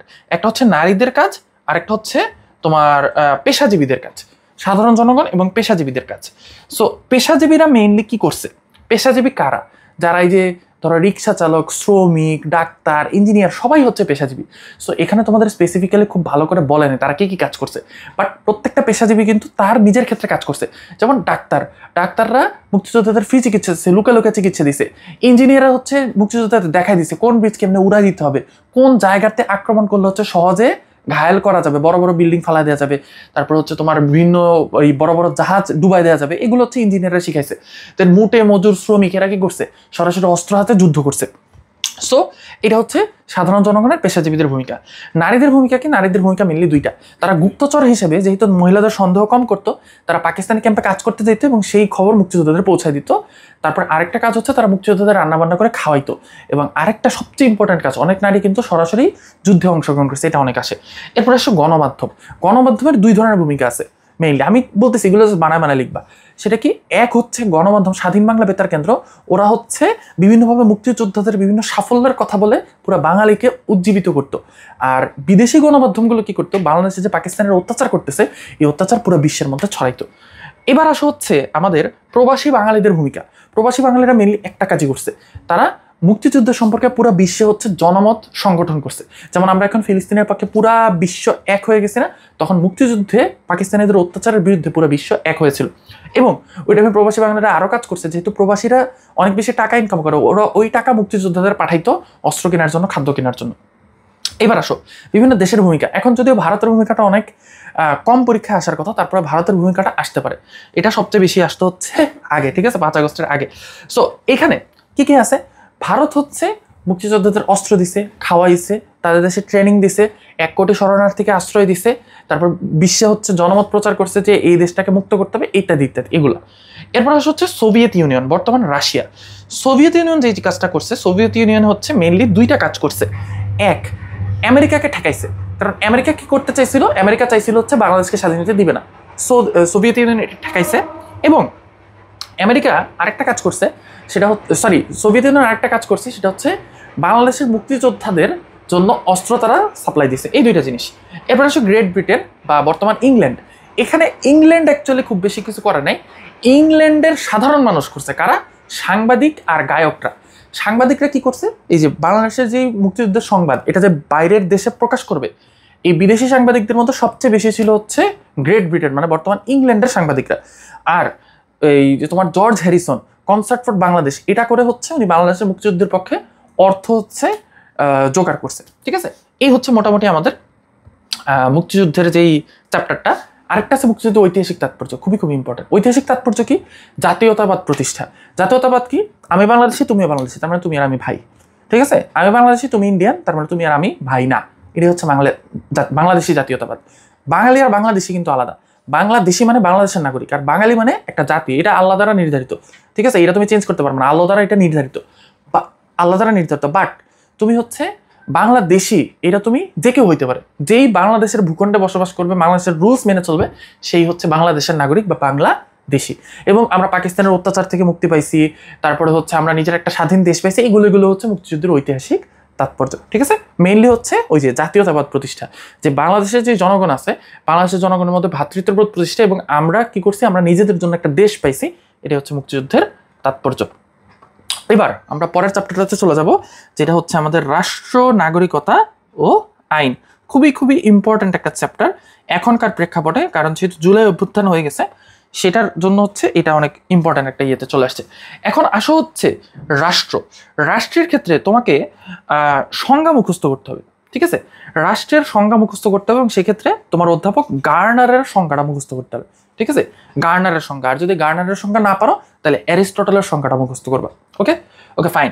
এবার আসলে রাষ্ট্রের কি কি জিনিস লাগে? রাষ্ট্রের হচ্ছে মেনলি 4টা জিনিস লাগে। পাবলিক লাগবে, বাংলাদেশে পাবলিক আছে। একটা জমি লাগবে, ভূখণ্ড, বাংলাদেশে যে 1,67,570 বর্গ কিলোমিটার।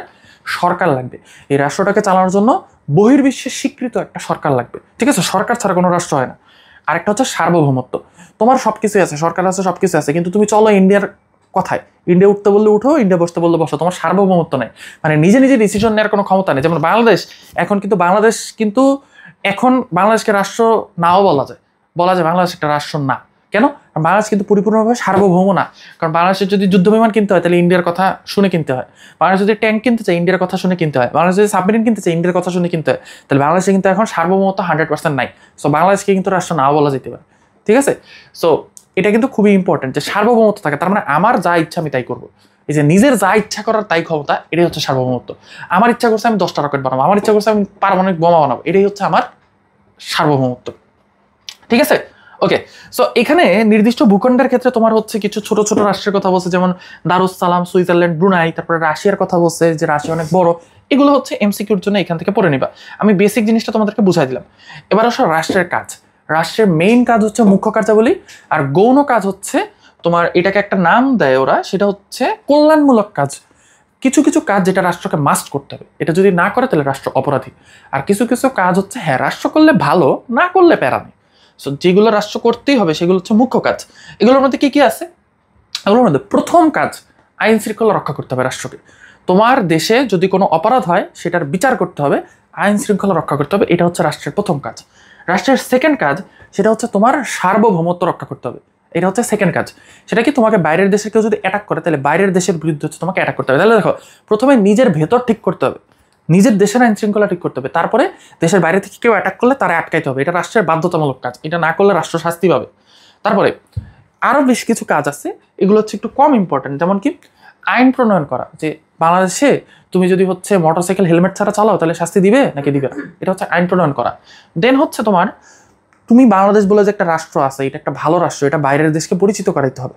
এই পরিচিত করানো, এটা হচ্ছে আমাদের রাষ্ট্রের একটা প্রধান কাজ।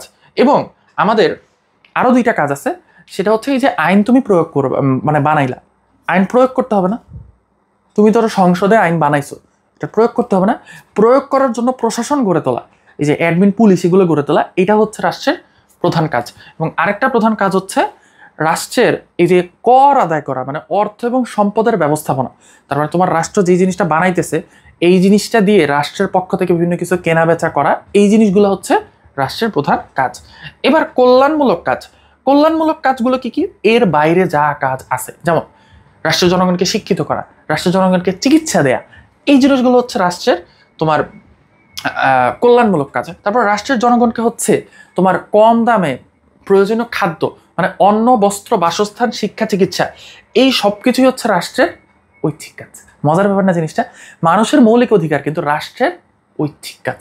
রাষ্ট্রের মেইন কাজ কি? মেইন কাজ হচ্ছে বাইরের শত্রু থেকে আটকাবে এবং দেশের ভেতরের আইন শৃঙ্খলা ঠিকঠাক রাখবে। এই দুইটাই হচ্ছে মেইন। আইন শৃঙ্খলা ঠিকঠাক রাখার জন্য আইন করা লাগবে, এটা একটা কাজ। প্রশাসন বানানো লাগবে, এটা একটা কাজ। এগুলো হচ্ছে রাষ্ট্রের গুরুত্বপূর্ণ মৌলিক কাজ। আর রাষ্ট্রের ঐচ্ছিক কাজ জিনিসটা হচ্ছে বাদ বাকি যা আছে। সো এটা একবার রিডিং বললেই তোমরা হচ্ছে বুঝে যাবে। আমি মেইন জিনিসটা হচ্ছে বলে দিলাম। এবার আসে হচ্ছে নাগরিক। আচ্ছা, বেসিক্যালি আমি জিনিসটা বলি যে নাগরিক কারা। নাগরিক হচ্ছে, এখানে একটা সংজ্ঞা আছে যে হচ্ছে রাষ্ট্রের সকল সুবিধা ভোগ করবে এবং রাষ্ট্র যা দায়িত্ব দেবে সেটা পালন করবে। সোজা কথা, এটা হচ্ছে নাগরিক। তুমি রাষ্ট্রের সব সুবিধা ভোগ করবা এবং রাষ্ট্র তোমার যে দায়িত্ব দিবে সেটা তুমি পালন করবা, তাইলে তুমি হচ্ছে কি ওই জায়গার নাগরিক। এখানে খুব সুন্দর একটা সংজ্ঞা আছে। নাগরিকত্ব বলতে বোঝায় রাষ্ট্রের রাজনৈতিক অধিকার, নাগরিক সুবিধা ভোগ করে এবং রাষ্ট্রের অর্পিত দায়িত্ব কর্তব্য পালনে বাধ্য হওয়া, মানে বাধ্য তোমাকে মাস্ট করতেই হবে। ঠিক আছে? আচ্ছা, সো এইটা সংজ্ঞাটা তোমরা মুখস্থ করে নেবা। এবার নাগরিকের দায়িত্ব কর্তব্য, এটা ইম্পর্টেন্ট, এটা এখান থেকে পড়ে নেবা। কি কি দায়িত্ব আছে, এটা আমার জাস্ট এখানে পড়ার মতো কিছু নাই। এরপর হচ্ছে আইনের ধারণা। আচ্ছা, আইনের এখানে একটা সংজ্ঞা আছে, রাষ্ট্র কর্তৃক আরোপিত অধিকার এবং বাধ্যবাধকতা সমূহ হচ্ছে আইন। তার মানে রাষ্ট্র তোমাকে যা করতে বলবে সেটাই হচ্ছে আইন। সোজা কথা, রাষ্ট্র যা করতে বলবে সেটাই হচ্ছে আইন। বাট এই ভাষায় লিখলে হবে না, টিএইচ গ্রিনের ভাষায় হচ্ছে লিখতে হবে। ঠিক আছে? টিএইচ গ্রিন যেটা বলছে। এবার আসে হচ্ছে আমরা আইনের উৎসটা একটু দেখে নিই যে আইনের কোথা কোথা থেকে আসছে। প্রথমে হচ্ছে প্রথা। যেমন বিভিন্ন এলাকায় বিভিন্ন ধরনের প্রথা থাকে না? যেমন হচ্ছে তোমার কি যেন ভুলে গেছি। তোমার ওই যে কিছু কিছু জায়গায় তোমার ধরো অনেকে আছে যে পিছন দিকে তাকায় কেউ যদি কাক দেখে তাহলে এটা হচ্ছে কুসংস্কার। এখন ধরো কোনো একটা রাষ্ট্রে এটা অনেক বেশি প্রচলিত, তখন ধরো রাষ্ট্র আইন করে দিল যে পিছনের দিকে যদি তাকায় কাক দেখে তাহলে বাসা থেকে কেউ বেরোতে পারবে না। তাহলে এই আইনটা কোথা থেকে আসলো? প্রথা থেকে আসলো। এরপর হচ্ছে ধর্ম। এই যে যেসব মুসলিম কান্ট্রি, ওইখানে মুসলিম ধর্মে যাবো, ইসলাম ধর্মে যা বলছে সেটাই হচ্ছে আইন। তারপর হচ্ছে বিচার সংক্রান্ত রায়। এখন ধরো কোনো একটা ঘটনা এমন হয়েছে যে ওইটা দুনিয়াতে এর আগে কখনো ঘটেনি, সো তখন ওরা ওই জিনিসটা নিয়ে বিচারকের কাছে গেছে। তখন বিচারক একটা রায় দিছে যে ঠিক আছে, এরকম কোনো যদি ঘটনা ঘটে তাইলে রায় হচ্ছে এটা। তাহলে এটা হচ্ছে বিচার সংক্রান্ত রায়। তার মানে এমন কোনো ঘটনা যদি থাকে যেটা আইনে নাই, তখন বিচারক কি করতে পারে?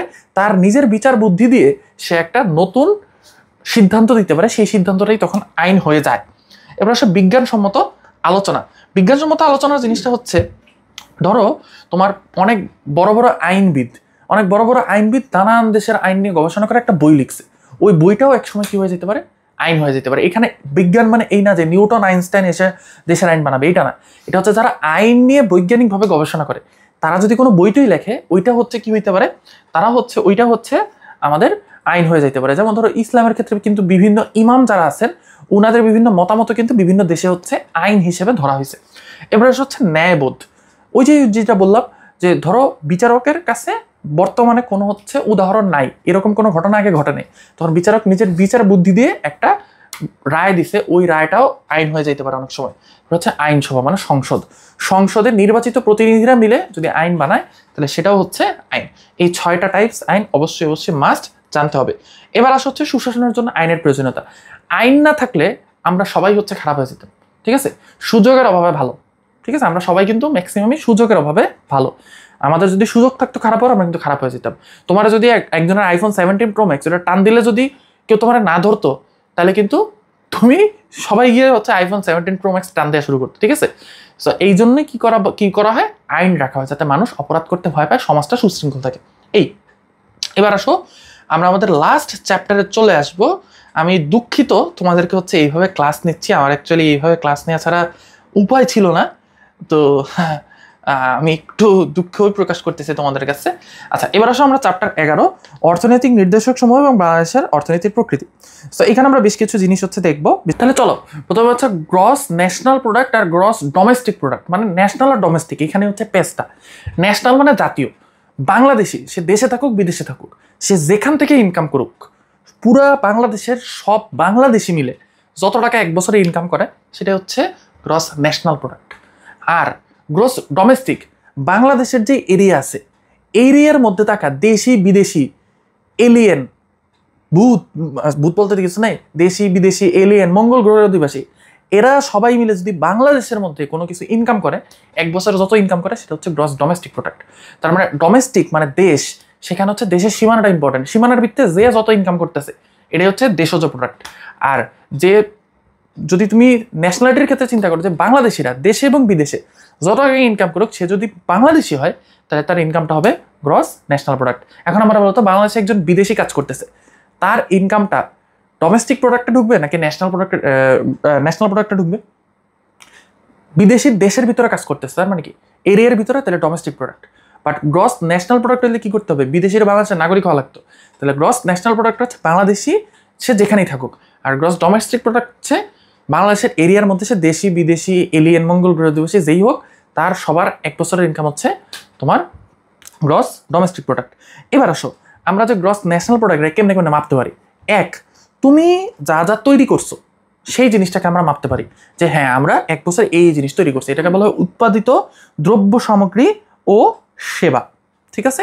আচ্ছা, সেকেন্ড যে জিনিসটা আমরা করতে পারি সেটা হচ্ছে এই যে এই 1 বছরে তুমি যা উৎপাদন করছো, এটা উৎপাদন করতে গিয়ে তোমার সবাই মিলে কত টাকা তোমরা আয় করছো, সবাই মিলে কত টাকা আয় করছো, মানে তুমি কি বানাইছো এটা কোনো ফ্যাক্ট না, এটা বানাইতে গিয়ে তোমরা সবাই কি আয় করছো সেটা হচ্ছে উৎপাদনের উপকরণের অর্জিত আয়।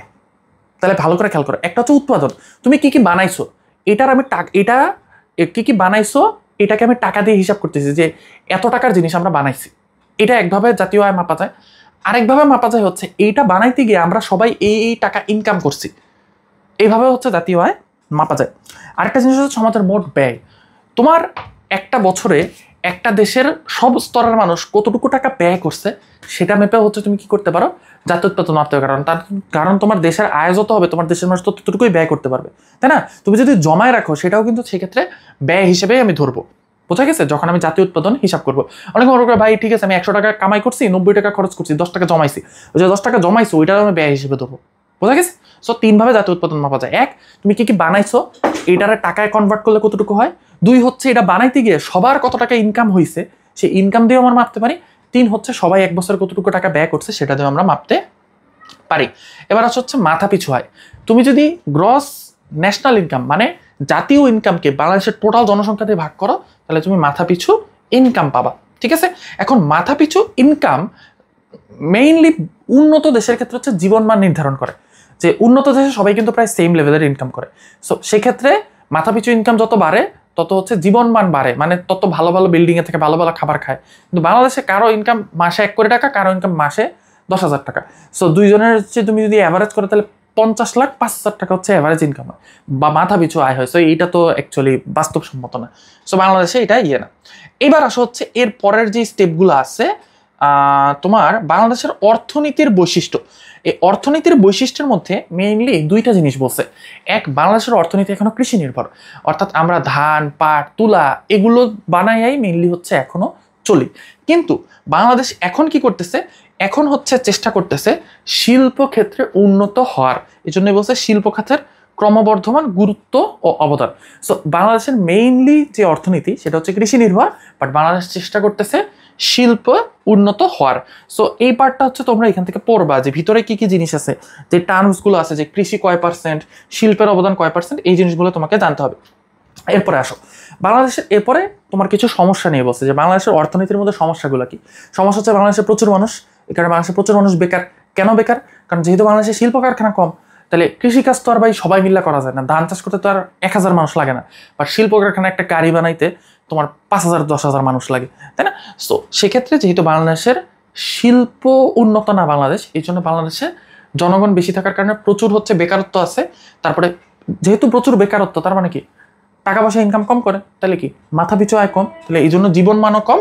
এরপরে হচ্ছে যেহেতু টাকা পয়সা কম, সে ভাত খাইতেই পারে না, সে জমাবে কি, এই জন্য সে কোনো টাকা জমাইতে পারে না। এবং টাকা যদি ব্যাংকে না জমায় তাহলে কিন্তু বাংলাদেশ সরকারের কাছে কোনো টাকা থাকে না। বাংলাদেশ সরকার কিন্তু আমরা ব্যাংকে যেই টাকা জমাই ওই টাকা দিয়েই কিন্তু বাংলাদেশ সরকার ব্যবসা করে বিদেশের সাথে। সো আমরা যদি ব্যাংকে না টাকা জমাই তাহলে কিন্তু বাংলাদেশ সরকার ব্যবসা করতে পারবে না। সো সেক্ষেত্রে কি হয় না, সেক্ষেত্রে হচ্ছে বাংলাদেশের আলটিমেটলি উন্নতি হয় না। সো এটাই হচ্ছে মেইনলি বাংলাদেশের অর্থনৈতিক অবস্থা। তাহলে কি, যেহেতু কৃষি প্রধান, শিল্পোন্নত না, এই কারণে বাংলাদেশের মানুষ চাকরি পায় না, চাকরি না পাওয়ায় তারা হচ্ছে সঞ্চয় করতে পারে না, চাকরি না পাওয়ায় তাদের জীবনমান কম। সোজা কথায় এটাই হচ্ছে বাংলাদেশের অর্থনৈতিক অবস্থা। এবং যেহেতু বাংলাদেশের ভেতরে বাংলাদেশের মানুষ টাকা জমাচ্ছে না ব্যাংকে, তাহলে বাংলাদেশ সরকার যখন বাইরের দেশ থেকে কোনো কিছু আমদানি করবে, যেমন ধরো হচ্ছে তোমার চাল, গম, এগুলো কিন্তু এখন আমরা বিদেশ থেকে আনি, তাহলে বিদেশ থেকে আনার জন্য টাকা দিতে হবে না? ওই টাকাটা তখন আমাদের বিদেশিদের কাছ থেকে সাহায্য নিয়ে দিতে হয়।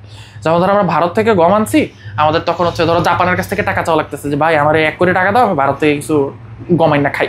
সো আমাদের বৈদেশিক সাহায্যের উপর আমরা অনেক বেশি নির্ভর। এই জিনিসগুলোই হচ্ছে বাংলাদেশের অর্থনৈতিক ব্যবস্থার হচ্ছে তোমার বৈশিষ্ট্য। এরপরে আসো হচ্ছে বাংলাদেশের অর্থনৈতিক অগ্রসরতার প্রতিবন্ধকতা সমূহ বলছে যে আমরা অর্থনৈতিকভাবে অগ্রসর হইতে গেলে আমাদের কি কি হচ্ছে প্রতিবন্ধকতা আছে। সো প্রতিবন্ধকতার মধ্যে প্রথমেই হচ্ছে এখানে আছে কৃষিক্ষেত্রে প্রতিবন্ধকতা। কৃষিক্ষেত্রে প্রতিবন্ধকতার প্রথম জিনিসটা হচ্ছে বাংলাদেশে যথাযথ যন্ত্রপাতি নেই। তার মানে তুমি সেচ দিতে যাবা, সেচের যন্ত্র নাই। তুমি বীজ বপন করতে যাবা, বীজ বপনের যন্ত্র নাই। তুমি বীজ সংরক্ষণ করতে যাবো, ওইটার যন্ত্র নেই। সো মেইন কথা হচ্ছে যন্ত্রপাতি নেই, এটাই। তারপরে শিল্পক্ষেত্রে যে প্রতিবন্ধকতা, শিল্পক্ষেত্রে প্রতিবন্ধকতা হচ্ছে তোমার বাংলাদেশে ভারী যে শিল্পগুলো আছে, ইট, সিমেন্ট, রড, এগুলো শিল্প নাই বাংলাদেশে। এটাই হচ্ছে শিল্পক্ষেত্রে প্রতিবন্ধকতা। এরপরে আসো হচ্ছে বাংলাদেশে যেহেতু হচ্ছে তোমার নেই, ব্যাংকে টাকা নেই, তাহলে ব্যাংক কি করতে পারে না? বাংলাদেশের মানুষকে ঋণ দিতে পারে না। তুমি যদি এখন শিল্প কারখানা দিতে চাও, 1000 কোটি টাকা লাগে একটা শিল্প কারখানা দিতে, বড় শিল্প কারখানা। 1000 কোটি টাকা তুমি কই পাইবা? সারা জীবন ইনকাম করলে তো পাইবে না। তোমাকে ব্যাংকের থেকে ঋণ নিতে হবে। যেহেতু বাংলাদেশের ব্যাংকে টাকা নেই, তো বাংলাদেশের ব্যাংক কি করতে পারে না? শিল্পপতিতে ঋণ দিতে পারে না। ঋণ দিতে না পারার কারণে বড় বড় ভারী শিল্প হচ্ছে হয় না। এই যে বললাম না, বড় বড় ভারী শিল্প, ইট, সিমেন্ট, রড, যেগুলো ভারী ভারী জিনিস, তারপর হচ্ছে বড় বড় মেশিন, এগুলো বাংলাদেশে নাই কেন? ব্যাংকে টাকা নেই, এই কারণে নাই। আর এগুলো নাই দেখে বাংলাদেশের শিল্প খাত উঠতে পারে না, ঠিক আছে? কারণ বিদেশ থেকে আনলে ওইটা হয় না অ্যাকচুয়ালি। এরপর আসো আর্থ সামাজিক যে দুর্বলতা, মানে সমাজের কি দুর্বলতা আছে, এটার দুর্বলতা হচ্ছে বাংলাদেশে ম্যাক্সিমাম মানুষ কি পায় না? ইন্টারনেট পায় না। তারা নতুন যে স্কিল আছে এগুলো শিখতে পারে না। তারপর বাংলাদেশে অনেক মানুষ হচ্ছে স্কুলে যায় না, তো স্কুলে না যাওয়ার কারণে বেসিক যে জিনিসপত্রগুলো আছে এগুলো শিখতে পারে না। তো এগুলো হচ্ছে আর্থ সামাজিক প্রতিবন্ধকতা, যে বাংলাদেশের মানুষ শিক্ষিত, মেইন কথা হচ্ছে এটাই। সুযোগ সুবিধা পায় না, কারিগরি শিক্ষা নেই, এই কারণে বাংলাদেশের অর্থনীতি হচ্ছে আগায় না, ঠিক আছে? ওকে, এরপর আসো হচ্ছে এইখানে তোমাদের উন্নত, অনুন্নত এবং উন্নয়নশীল দেশ এবং তাদের অর্থনীতির কথা হচ্ছে বলা হয়েছে। সো এক্ষেত্রে বাংলাদেশ কোনটা হবে? বাংলাদেশ হবে হচ্ছে তোমার উন্নয়নশীল দেশ। এবং উন্নত দেশে কি থাকবে? দেখো, উন্নত দেশে বাংলাদেশের অর্থনীতি কি যেটা দেখছো না, উন্নত দেশে তার উল্টা। উন্নত দেশে প্রচুর শিল্প আছে এবং ওরা কৃষিভিত্তিক অর্থনীতি না। প্রচুর শিল্প থাকায় কি প্রচুর মানুষের কর্মসংস্থান হয়। প্রচুর মানুষের কর্মসংস্থান হলে কি তাদের জীবনযাত্রার মান উন্নত। জীবনযাত্রার মান উন্নত মানে কি? তারা প্রচুর টাকা সঞ্চয় করে। সঞ্চয় করা মানে কি? ব্যাংকে প্রচুর টাকা। ব্যাংকে প্রচুর টাকা থাকার মানে কি? তারা আরো বেশি হচ্ছে শিল্পপতিরা ঋণ দেয়। শিল্পপতিরা কি করে? আরো বেশি হচ্ছে তার কলকারখানা স্থাপন করে এবং আরো বেশি হচ্ছে কি হয়? তোমার দেশের উন্নতি হয়। এবার আসা হচ্ছে অনুন্নত দেশের যে ব্যবস্থা। উন্নত দেশে এটা কি হুবহু বাংলাদেশে যা আছে, অতিরিক্ত কৃষি নির্ভরশীলতা, শিল্প নাই, তারপর ওই যে বললাম বেকারত্ব ইত্যাদি ইত্যাদি, ওই যে একই সাইকেল ঘোরাবা খালি, ঠিক আছে? একই সাইকেল। এরপর আসা হচ্ছে উন্নয়নশীল দেশ। বাংলাদেশ সরকার এখন কি কি করতেছে যার ফলে সে উন্নয়নশীল হইতে পারে? এখন দেখো, অনুন্নত থেকে উন্নত হইতে হলে যা করতে হবে সেটাই উন্নয়নশীল দেশ। সেটা কেমন কি? তোমাকে প্রথমেই হচ্ছে কৃষি থেকে শিল্পতে যেতে হবে, এইটা সিম্পল। কৃষি থেকে তুমি শিল্পতে যাইতে হবে। এখন কৃষি থেকে তুমি শিল্পতে কেমনে যাবা? তোমাকে আগে কৃষি ক্ষেত্রটাকে টাকার ইনকামের উৎস বানাইতে হবে বড়। সেক্ষেত্রে তুমি কিভাবে করবা? তুমি উন্নত যন্ত্রপাতি আনবা, উন্নত যন্ত্রপাতি এনে তুমি অনেক বেশি কৃষি উৎপাদন করবা। অনেক বেশি কৃষি উৎপাদন করলে তোমার হাতে যখন টাকা আসবে তখন তুমি বড় বড় ইন্ডাস্ট্রি বানায় ফেলবা। বড় বড় ইন্ডাস্ট্রি বানাইলে কি হবে? আস্তে আস্তে তুমি উন্নত হয়ে যাবে। এই কথাটাই এখানে বলছে যে কৃষির নির্ভরতা হ্রাস করতে হবে, কিন্তু আগে কৃষিটাকে কি করতে হবে? আধুনিক করতে হবে। ওখান থেকে টাকা ইনকাম করতে হবে, ওখান থেকে টাকা ইনকাম করে তোমাকে শিল্প দিতে হবে। তোমার যখন শিল্প কনস্ট্রাক্ট হয়ে যাবে তখন ওইখানে অটোমেটিক্যালি যখন জনগণ ঢুকতে থাকবে তখন তাদের জীবনমাত্রার মান আস্তে আস্তে বাড়তে থাকবে। আরও কি আমরা করতে পারি? আমরা হচ্ছে আমাদের জনসংখ্যা বৃদ্ধির হার হ্রাস করতে পারি, যদিও এটা ইসলামিক না। এরপরে আসা হচ্ছে আমাদের দেখো সবকিছু একই সাথে ইন্টারকানেক্টেড। তোমার যখন দেশটা আস্তে আস্তে শিল্পোন্নত হবে, মানে শিল্পের দিকে যাবে, তখন কিন্তু তোমার জনগণের হাতে টাকা আসবে, তখন তোমার বৈদেশিক যে সাহায্য এটা লাগবে না। এই কারণে বলছে বৈদেশিক সাহায্যের নির্ভরতা হ্রাস ইত্যাদি ইত্যাদি। সো এই কয়েকটা জিনিসই হচ্ছে জাস্ট বলে দেবা, ঠিক আছে? ওকে, সো এই হচ্ছে মোটামুটি তোমাদের এই চ্যাপ্টারটার ইম্পর্টেন্ট টপিক এবং সেগুলো কিভাবে তোমরা আনসার করবা। সো মোটামুটি বিজিএস এর যেই বলছি যে শর্টকাটে আমি একটু বুঝাই দেবো, ট্রাই করছি। সো ইনশাল্লাহ তোমাদের পরীক্ষা ভালো হবে।